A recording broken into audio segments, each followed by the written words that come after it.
কি করি, কামাই কাজাই নাই, কোনো কাম নাই, কি করি? এক বুদ্ধি আর করব আজ। এই ভরতের বাড়ি গোয়ালে ঘোড়া থাকে, শালাকে ঘোড়া ডুইয়া চুরি করবো, যাও হয় হবি। হাটে বেচলি টেকা হবি, কয়দিন তো চলবো। চুরি করা জিনিস বাড়িতে নেবো না, সরাসরি হাটে নিয়ে যাওয়া বেচবো, তাহলে ধরা পড়বো না। ভাই কও। ঘোড়া বেচবে? হ্যাঁ, বেচার জন্য তো হাটে যাচ্ছে। দাম কত নিবে? দাম 5,000 টাকা।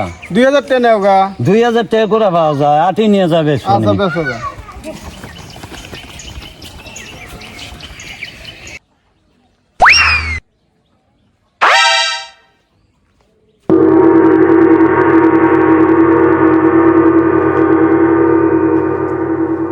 বাবু ঘোড়া বিক্রি করবেন? হ্যাঁ, বেচার জন্য তো হাটে আনলাম। তাহলে ঘোড়া সোয়াদ দেয় কিরকম? শোয়ারে খুব ভালো, দৌড়ে এক নাম্বার। তাহলে আমি দেখি, সোয়াদ দিয়ে দেখি। শোয়ার তো দিবে, আগে দাম মিটিয়ে নাও। কয়টি নিবে? দাম নেবো 5,000। 6,000 টাকা কম নেও গা, যাও। না, নিলে 5,000ই লাগবে। তুমি পারো, শোয়ার দিয়ে দেখে নাও। আচ্ছা তাহলে সোয়াদ দিয়ে দেখি আগে। তুমি বাবু তাহলে এই যে জুতো জোড়া রইলো, জুতো জোড়া দেখেন, আমি সোয়াদ দিয়ে আসতেছি। তাহলে তাড়াতাড়ি আসেন, পরে টেরেজন যায় না, বাড়িগুলো আমার দূরে।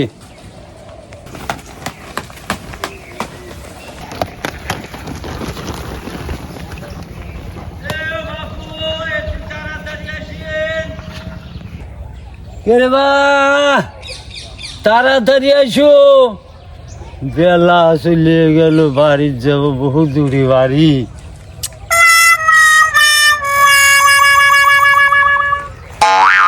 ভাই ঘোড়া বেচছেন? হ্যাঁ, বেচলাম। কত বেচছেন? যে দামে কেনা সেই দামে বিক্রি। এই জুতো জোড়া লাভ।